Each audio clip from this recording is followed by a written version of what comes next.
สมัติសូមគោរពអញ្ជើញកញ្ញាគឹមមនោវិទ្យាថ្លែងនៅគោលនយោបាយរបស់គណៈបកសង្គ្រោះជាតិជូនដល់អ្នកបោះឆ្នោតរបស់សង្គ្រោះជាតិនាងខ្ញុំគឹមមនោវិទ្យាសូមក្រាបថ្វាយបង្គំព្រះថេរានុថេរៈគ្រប់ព្រះអង្គនិងសូមគោរពជម្រាបសួរដល់បងប្អូនជនរួមជាតិជាទីគោរពនិងជាទីស្រឡាញ់នាងខ្ញុំជាតំណាងមកពីគណៈបកសង្គ្រោះជាតិដែលមានរូបសញ្ញាព្រះអាទិត្យរះនិងមានលេខរៀងទី7នៅលើសញ្ញឆ្នោតគណៈបកសង្គ្រោះជាតិគឺជាគណៈបកថ្មីមួយដែលបានបង្កើតឡើងដោយតាមឆន្ទៈរបស់ប្រជាពលរដ្ឋខ្មែរឲ្យមានការចូលរួមរវាងអ្នកប្រជាធិបតេយ្យនិងអ្នកស្នេហាជាតិទាំងអស់នៅប្រទេសកម្ពុជាដែលដឹកនាំដោយឯកឧត្តមសំរងស៊ីនិងឯកឧត្តមកឹមសុខាគោលបំណងធំមួយនៃគណៈបកសង្គ្រោះជាតិគឺធ្វើយ៉ាងណាលើកស្ទួយជីវភាពប្រជាពលរដ្ឋខ្មែរ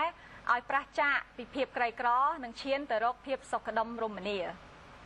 គណៈបកសង្គ្រោះជាតិដែលមានរូបសញ្ញាព្រះអាទិត្យរះនិងមានលេខរៀងទី7នៅលើសញ្ញឆ្នោតបានឃើញថាសប្តាហ៍ថ្ងៃនេះទោះជាប្រទេសកម្ពុជាបានមានកំណើនសេដ្ឋកិច្ចក្នុងរយៈពេល10ឆ្នាំកន្លងមកក៏ដោយក៏កំណើនសេដ្ឋកិច្ចទាំងអស់នេះមិនបានផ្ដល់នូវផលប្រយោជន៍ជូនប្រជាពលរដ្ឋជាទូទៅភាគច្រើនទេកំណើនសេដ្ឋកិច្ចនេះបានផ្ដល់តែផលប្រយោជន៍ជូនមនុស្សមួយក្រុមតូចតែប៉ុណ្ណោះដូច្នេះហើយភាពក្រីក្រនៅតែបន្តមានហើយនឹងមិនអាចកាត់ផ្ដាច់បានឡើយដូច្នេះគណៈបកសង្គ្រោះជាតិយល់ឃើញថាដើម្បីធ្វើឲ្យបំបត្តិភាពក្រីក្រឲ្យបាននៅក្នុងប្រទេសកម្ពុជាគឺយើងដំបូងត្រូវបង្កើតឲ្យមានការងារគ្រប់គ្រាន់ជូនប្រជាពលរដ្ឋខ្មែរទូទៅនិងឲ្យមានប្រជាពលរដ្ឋខ្មែរទូទៅទទួលបានប្រាក់កម្រៃខ្ពស់សមរម្យជាងសប្តាហ៍ថ្ងៃនៅក្នុងគោលនយោបាយបង្កើតការងារជូនដល់ប្រជាពលរដ្ឋគណៈបកសង្គ្រោះជាតិដែលមានលេខរៀងទី7នៅលើសញ្ញឆ្នោតមានគោលនយោបាយសំខាន់ទៅតាមរូបភាព5ធំទី1គឺការតាក់ទាញឲ្យមានវិនិយោគទុនបន្ថែមនៅក្នុងប្រទេសកម្ពុជាដើម្បីបង្កើតឱកាសការងារជូនយុវជនហេតុអ្វីបានជាវិនិយោគទុននៅប្រទេសកម្ពុជាសប្តាហ៍ថ្ងៃនៅមិនទាន់គ្រប់គ្រាន់នៅឡើយហេតុអ្វីបានជាយើងមិនទាន់ឃើញមានក្រុមហ៊ុនឯកជននៅក្នុងប្រទេសកម្ពុជាគ្រប់គ្រាន់នៅឡើយបើតាមការស្រាវជ្រាវរបស់អង្គការជាតិនិងអន្តរជាតិឯករាជ្យមួយចំនួនគឺបញ្ជាក់ថាដោយសារ3បញ្ហាធំទី1គឺបញ្ហាពុករលួយទី2គឺបញ្ហាគ្មានអភិបាលកិច្ចល្អនិងទី3គឺដោយសារតម្លៃធម្មពលនៅកម្ពុជាថ្លៃហួសពេកដូច្នេះដើម្បីដោះស្រាយឲ្យមានវិនិយោគទុនចូលមកប្រទេសកម្ពុជាកាន់តែច្រើនជាងនេះគណៈបកសង្គ្រោះជាតិដែលមានរូបសញ្ញាព្រះអាទិត្យនិងមានលេខរៀងទី7និងដំបូងគឺធ្វើវិសោធនកម្មទៅលើច្បាប់អំពើពុករលួយដែលសប្តាហ៍ថ្ងៃនេះធូររលុងពេកនិងតម្រូវឲ្យអង្គការតម្រូវឲ្យអង្គភាពបំបត្តិអំពើពុករលួយคล้ายជាអង្គភាពមួយឯករាជ្យពិតប្រាកដហើយអនុវត្តទៅតាមច្បាប់ទាំងស្រុងឲ្យបានទូលំទូលាយក្នុងការជំរុញឲ្យមានអភិបាលកិច្ចល្អនិងមានដុល្លារភាពគណៈបកសង្គ្រោះជាតិនិងបំបត្តិឲ្យបាននៅភាពជាបកពួកនិយមការិយាល័យធិបតេយ្យនិយាយរួមគឺបង្កភាពងាយស្រួលឲ្យអ្នកជំនួញងាយនឹងធ្វើវិនិយោគនៅក្នុងប្រទេសកម្ពុជានៅក្នុងការបញ្ចុះតម្លៃធម្មពលនិយាយរួមគឺតម្លៃប្រេងនិងតម្លៃអគ្គិសនីតម្លៃប្រេងគណៈបកសង្គ្រោះជាតិចង់ឲ្យតម្លៃប្រេងនៅក្នុងប្រទេសកម្ពុជាមានតម្លៃស្មើនឹងប្រទេសជិតខាងដែរដែលមិនមែនជាអ្នកផលិតប្រេងដែរហេតុអ្វីបានជាគេអាចធ្វើបានដូច្នេះគណៈបកសង្គ្រោះជាតិជឿថារដ្ឋាភិបាលសង្គ្រោះជាតិក៏អាចធ្វើបានដែរតាមរយៈការបន្ធូរបន្ថយពន្ធទៅលើការនាំចូលនៃប្រេងឥន្ធនៈតាមរយៈការបំបត្តិចោលនៅភាពនាំចូលផ្ដាច់មុខនៅប្រេងឥន្ធនៈបង្កើតឲ្យមានការប្រកួតប្រជែងជាក់លាក់ច្បាស់មួយនិងតាមរយៈការទិញប្រេងឥន្ធនៈផ្ទាល់ពីប្រទេសចែកចាយធំដូចជាប្រទេសសិង្ហបុរីជាដើមជាជាងការទិញប្រេងឥន្ធនៈពីប្រទេសក្បែរជិតខាងយើងដែលមានតម្លៃខ្ពស់រួចទៅហើយ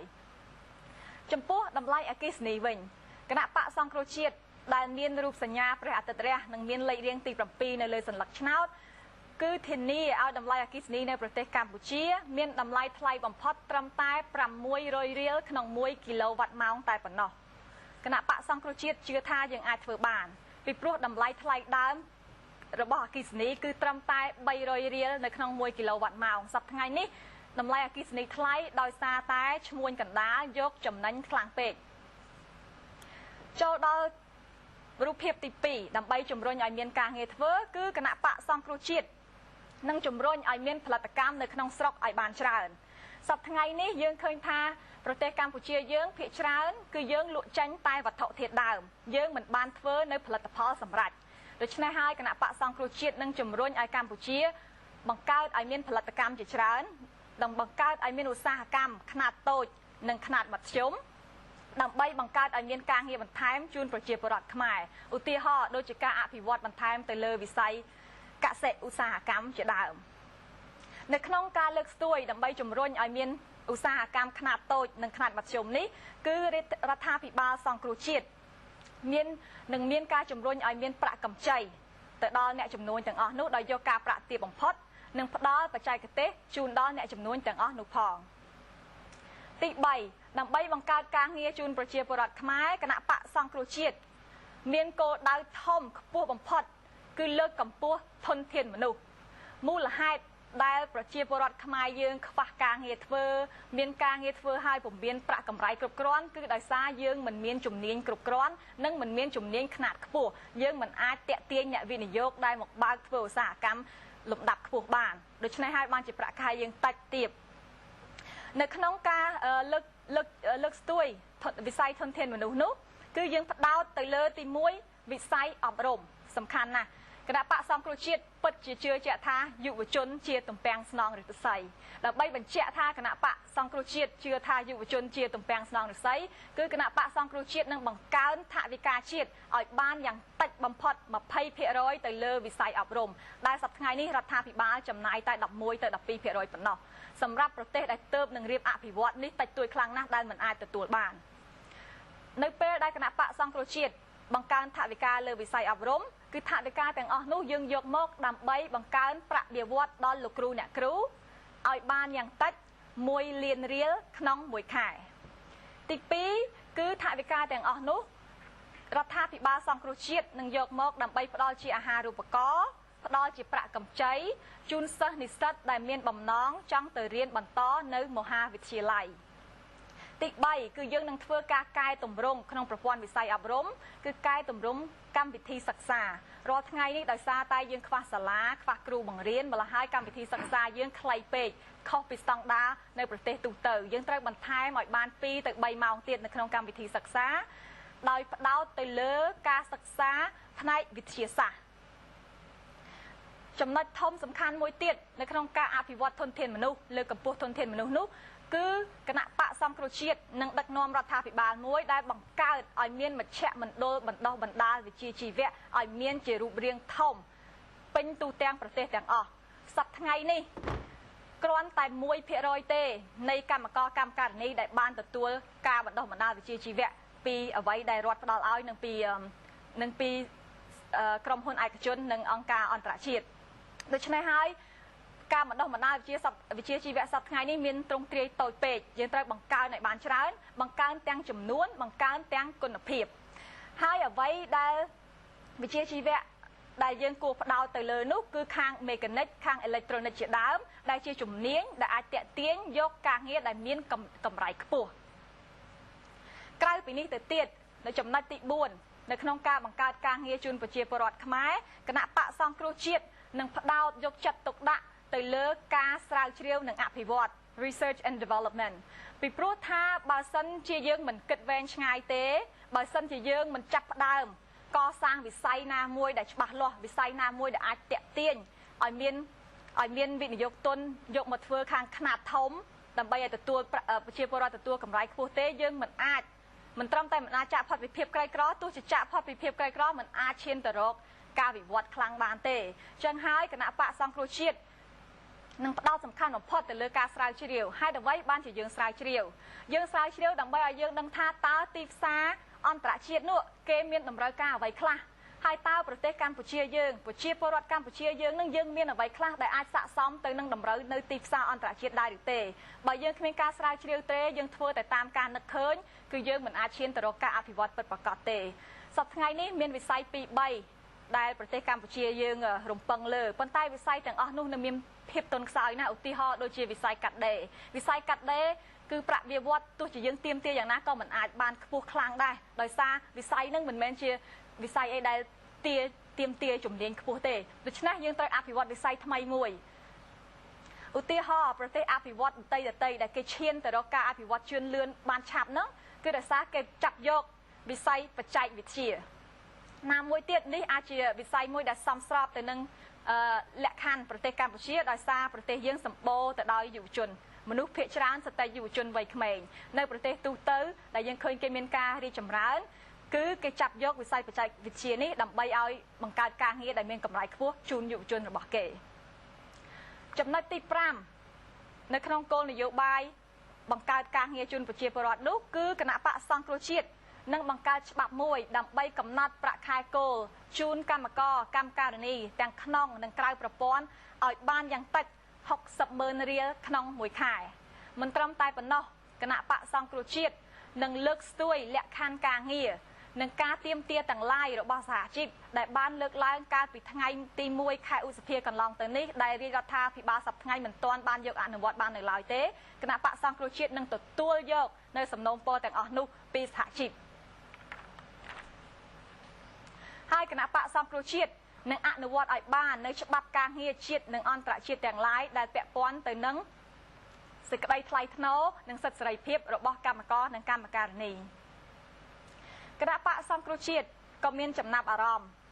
ក៏មានការយកចិត្តទុកដាក់យ៉ាងខ្ពស់ផងដែរទៅលើវិស័យសង្គមគិច្ចដទៃទៅលើជីវភាពរបស់ប្រជាពលរដ្ឋទៅលើសុខភាពរបស់ប្រជាពលរដ្ឋដែលជាអ្នកក្រីក្រឬក៏ប្រជាពលរដ្ឋដែលបាត់បង់ពលកម្មដូចជាជនពិការនិងចាស់ជរាជាដើមឧទាហរណ៍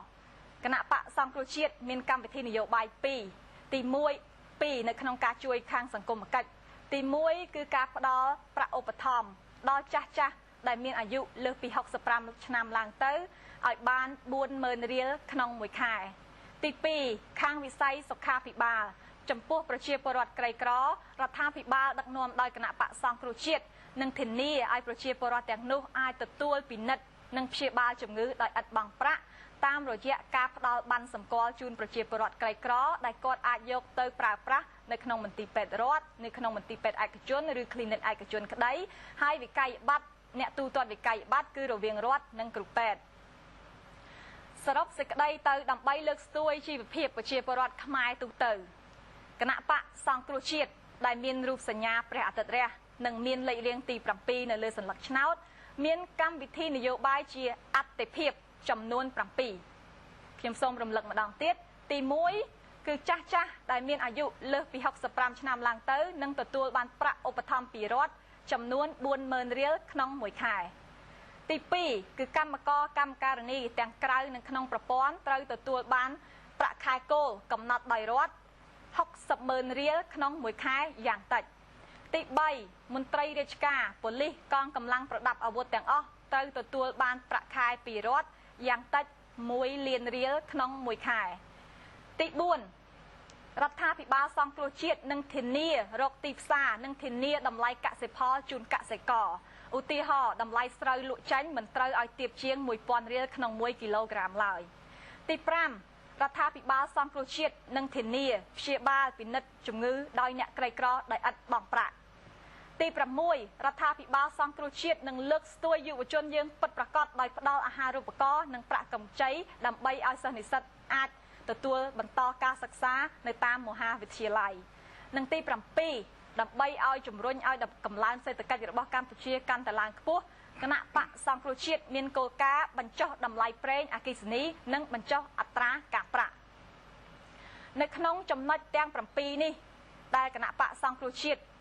មានគោលបំណងលើកយកមកអភិវឌ្ឍនៅពេលដែលគណៈបកសង្គ្រោះជាតិឈ្នះឆ្នោតនោះគឺគណៈបកសង្គ្រោះជាតិបានគិតគូរវែកញែករួចអស់ហើយជាមួយអ្នកបច្ចេកទេសដូច្នេះសូមឲ្យបងប្អូនមានជំនឿថាគណៈបកសង្គ្រោះជាតិដែលមានរូបសញ្ញាព្រះអាទិត្យនិងមានលេខរៀងទី7ពិតជាអាចអនុវត្តបានមែនបុគ្គលណាក៏ដោយគណៈបកណាក៏ដោយអាចសន្យាអ្វីក៏អាចសន្យាបានដែរប៉ុន្តែសួរថាតើធ្វើបានឬទេអាស្រ័យកត្តាអ្វីដែលបងប្អូនត្រូវយកពិចារណាបងប្អូនត្រូវមើលទៅលើថ្នាក់ដឹកនាំក្រឡេកមកមើលវីរភាពនៃថ្នាក់ដឹកនាំរបស់គណៈបកសង្គ្រោះជាតិអាយដាមសំរងស៊ីអាយដាមកឹមសុខាធ្លាប់មានការលះបង់និងពុះពៀយ៉ាងខ្លាំងដើម្បីបុព្វហេតុជាតិអ្វីដែលគាត់សន្យាគាត់ធ្វើបានទាំងអស់ដូច្នេះបើបងប្អូនស្រឡាញ់ខ្លួនឯងប បងប្អូនអាណិតខ្លួនឯងបងប្អូនស្រឡាញ់ជាតិបងប្អូនអាណិតជាតិសូមបងប្អូនអញ្ជើញទៅបោះឆ្នោតឲ្យគណៈបកសង្គ្រោះជាតិដែលមានរូបសញ្ញាព្រះអាទិត្យនិងមានលេខរៀងទី7នៅក្នុងសញ្ញลักษณ์ឆ្នោតសូមអរគុណនិងសូមអរព្រគុណ បាទសូមអរគុណជាបន្តទៀតនេះ